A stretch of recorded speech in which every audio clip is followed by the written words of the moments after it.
पुणे के मंडई metro station में लगी भीषण आग। आग लगने से मची अफरा तफरी। फायर ब्रिगेड की 5 गाड़ियों ने आग पर काबू पाया।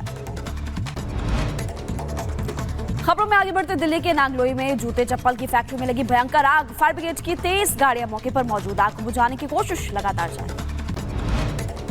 यूपी के बागपत में रिसाइकल प्लास्टिक बैग फैक्ट्री में लगी भीषण आग। दमकल की गाड़ियां मौके पर मौजूद। आग बुझाने की कोशिश जारी। और दिल्ली के जहांगीरपुरी इलाके में 2 गुटों के बीच जमकर ताबड़तोड़ फायरिंग हुई। इलाके में एक शख्स की मौत और 2 को गोली लग गई। घायल हुए अस्पताल में इलाज जारी है। जहांगीरपुर इलाके में डी ब्लॉक में 2 गुटों में 10 राउंड चली गोलियां। दिल्ली पुलिस ने मामले में 5 लोगों को गिरफ्तार किया। मामले में एफआईआर दर्ज। और दिल्ली बम धमाके मामले में खालिस्तानी कनेक्शन आया सामने। सोशल मीडिया पोस्ट से खुलासा। पोस्ट की जांच में जुटी सुरक्षा एजेंसियां NIA, NSG, anti terror unit इस पूरे मामले की कर रही है जांच। यूपी के कानपुर में पुलिस और बदमाशों के बीच मुठभेड़। जवाबी कार्रवाई में अब बदमाशों के पैर में लगी गोली। रिटायर्ड फौजी के साथ की थी लूटपाट। जागरूकता भारत की शुरुआत करते हैं। सबसे पहले खबर आपको बताएंगे जम्मू कश्मीर से जुड़ी हुई। आतंकियों ने एक बार फिर से जम्मू कश्मीर में कायराना करतूत की है। जब जब आतंकी घुसपैठ की कोशिश करते हैं या गलत हरकत की कोशिश करते हैं तो वहां की जनता उनको जवाब देती है और इसीलिए आतंकी बौखला जाते हैं।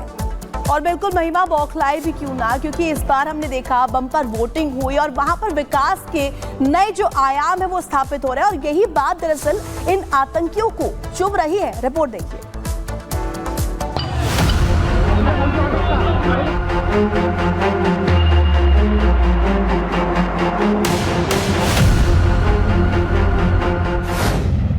आतंकियों की हरकत कायराना, बेगुनाह मजदूरों को बनाया निशाना। हर गोली का होगा हिसाब। आतंक को मिलेगा करारा जवाब। जम्मू कश्मीर की जनता लोकतंत्र की खुली हवा में सांस ले रही है, लेकिन घाटी में बह रही साफ हवा से अगर किसी का दम घुट रहा है तो वो है आतंकवाद का। और इसीलिए आतंकियों की बौखलाहट साफ साफ दिखाई दे रही है।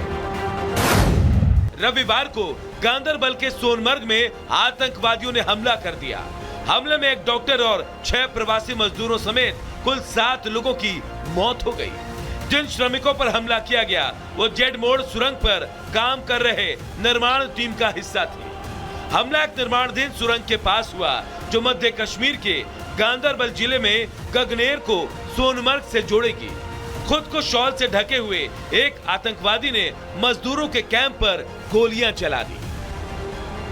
इलाके की सुरक्षा करने और जांच शुरू करने के लिए सुरक्षा बलों को भेज दिया गया है।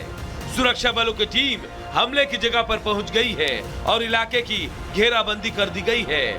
आतंकियों को तलाशा जा रहा है। इस हमले को लेकर लोगों में गुस्सा भी है और चिंता भी। आतंकियों के इस कायराना हमले को लेकर राजनीतिक गलियारों में भी गुस्सा है। फिर से आज तीसरे दिन ये दूसरा वाकया है। पाकिस्तान प्रायोजित आतंकवाद फिर से सिर उठाने का प्रयास कर रहा है। हालांकि जल्द इनका पता लगा लिया जाएगा कौन लोग हैं इसके पीछे इन्वॉल्व। तो दुखद घटना है। इस प्रकार से कहीं ना कहीं रणनीति बदलने की जरूरत है। सुरक्षा बल अपना काम करेंगे और इनको जल्द से निपटाएंगे और उनके मार गिराएंगे। गृह मंत्री अमित शाह ने सोशल मीडिया पर इसे लेकर एक पोस्ट लिखा और कहा कि इस हमले का करारा जवाब मिलेगा। नवनिर्वाचित सीएम उमर अब्दुल्ला ने भी सोशल मीडिया पर घटना की कड़ी आलोचना की। जम्मू कश्मीर के लोगों के सामने अब खुद की चुनी हुई सरकार है जो उनके अच्छे भविष्य का फैसला लेगी। आतंकियों को बदला हुआ कश्मीर बिल्कुल भी अच्छा नहीं लग रहा और इसीलिए उनकी चिढ़ और बौखलाहट कभी सेना पर उतरती है तो कभी बेगुनाह लोगों पर। खासकर गैर कश्मीरियों को तो आतंकी अपने दुश्मन की तरह देखते हैं। जिनके अपनों की जान इस हमले में गई वो बस अब इंसाफ चाहते हैं और ये इंसाफ सिर्फ और सिर्फ आतंकियों के खात्मे के बाद ही मिलेगा। Bureau report, Republic Bharat.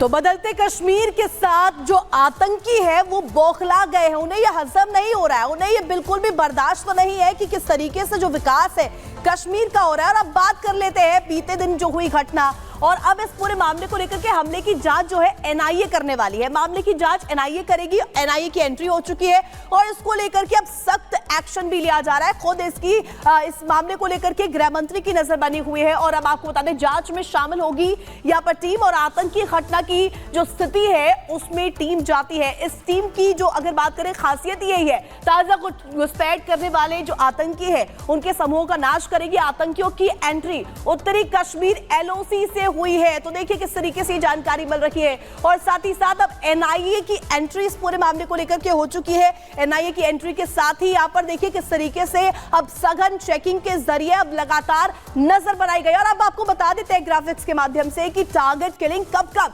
Kashmir में हुई। बीते 2 साल की बात करें तो टारगेट किलिंग 26 फरवरी 2023 अगर हम बात करें तो पुलवामा कश्मीरी पंडित संजय शर्मा की इस दौरान हत्या की गई थी। वही अगर बात करें 29 मई 2023, देखिए कोई ज्यादा फासला नहीं है दिनों में। अनंतनाग की बात कर लेते, दीपक कुमार की यहां पर गोली मारकर हत्या कर दी गई थी। इसके बाद 15 अक्टूबर वो दिन 2022 साल शोपियां पूरन कृष्ण भट्ट की यहां पर गोली मारकर हत्या की गई थी। तो देखिए किस तरीके से तमाम ये मामले सामने आए। अगस्त की अगर हम बात करें 2022 में शोपियां में 3 प्रवासी जो मजदूर हैं उनकी नृशंस हत्या कर दी गई थी। नवंबर 2022 में कुछ ऐसा ही देखने को मिला था, वो भी शोपियां में यूपी के रहने वाले 2 मजदूरों की यहां पर हत्या की गई थी। यानी कि देखिए जो गैर कश्मीरी है उनको चुन चुनकर टारगेट किया जा रहा है। ये तमाम मामले हैं, ये दिखा रहे हैं कि किस तरीके से यहां पर देखिए बीते 2 सालों में टारगेट किलिंग रुकी नहीं है और जो इन आतंकी है इनके मंसूबे जो